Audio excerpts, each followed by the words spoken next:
আল্লাহু রাব্বুল আলামিন বললেন বান্দারে কাল কিয়ামতের ময়দান কঠিন একটা ময়দান হবে গো। আল্লাহু রাব্বুল আলামিন 17 নম্বর সূরা সূরা বনী ইসরাঈলের 13 এবং 14 নম্বর আয়াত মনে রাখবেন। আয়াতগুলো বাড়িতে গিয়া কোরআনে খুলে খুলে দেখবেন। আল্লাহ বলেছেন বান্দারে কাল কিয়ামতের দিন কি অবস্থা হবে।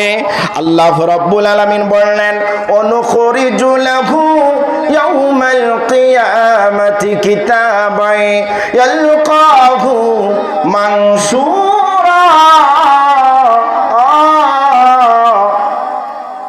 আল্লাহু আকবার বলবেন না? আল্লাহ রাব্বুল আলামিন বললেন বান্দারে কাল কিয়ামতের দিন এক একজনের এক একটা আমলনামা হবে, এক একজনের আলাদা আলাদা আমলনামা হবে।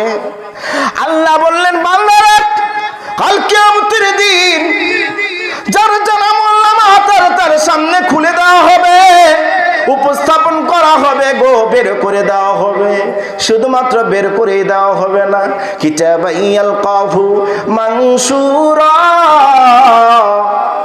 কিতাব শুধুমাত্র বের করে দেওয়া হবে না, খুলে দেওয়া হবে। কি করা হবে? খুলে দেওয়া হবে।